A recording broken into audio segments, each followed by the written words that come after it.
Je me suis trouvé un petit coin pour pique-niquer pendant cette randonnée et je voulais en profiter pour vous montrer un produit que j'ai reçu et que je vais prochainement vous faire gagner dans un jeu concours. Il s'agit d'une liseuse, la marque Kobo, qui est commercialisée par la Fnac. Le modèle c'est Kobo Clara HD. C'est une liseuse de voyage ou de randonnée, enfin pour quiconque veut voyager léger en se déplaçant. Le principe c'est qu'elle est très légère et très petite.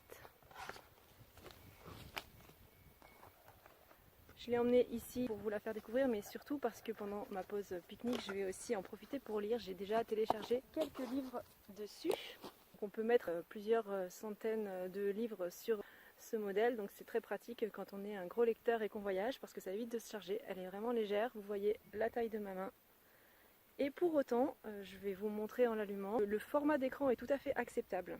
J'avais déjà testé d'autres modèles de liseuses et je suis convaincue par les liseuses depuis un an déjà. Je trouve ça très pratique et pour autant, moi qui aime beaucoup les livres, on garde quand même la sensation du livre au niveau visuel. C'est pas du tout comme une tablette ou un smartphone ou un ordinateur. L'écran est très peu brillant, voire pas du tout brillant. Et pour ce modèle, donc la Clara HD Kobo, commercialisée par la Fnac, donc la luminosité s'ajuste automatiquement. Donc là, je saisis mon code PIN.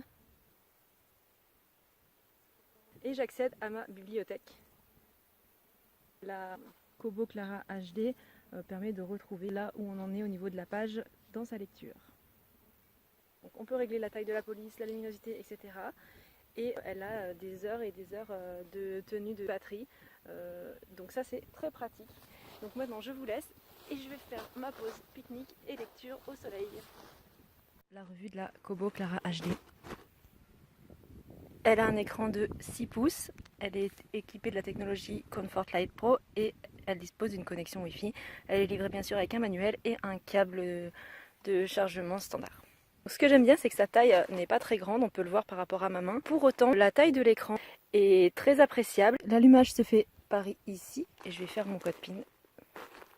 On accède ensuite à différents paramètres, tels que les livres qui sont dans sa bibliothèque, les collections, les articles, la boutique Kobo et différents autres paramètres, comme par exemple la connexion Wi-Fi, des paramètres de lecture, etc.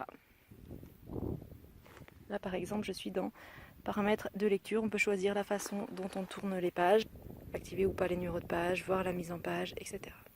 Quand on se trouve dans la liste des livres, on peut voir à combien de pourcents on en est de lecture et quand on clique sur le livre choisi, eh bien, on retombe là où l'on s'est arrêté. Alors là, par exemple, on peut voir que la police est franchement réglée trop grosse, en tout cas pour mon goût. Je vais changer ça tout de suite,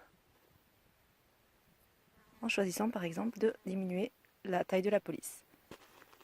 On peut aussi jouer avec l'interligne, les marges, la justification, etc.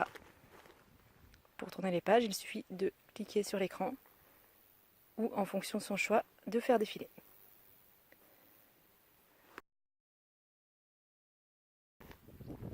Elle a aussi une surface derrière un peu antidérapante, donc c'est pas mal pour la prise en main.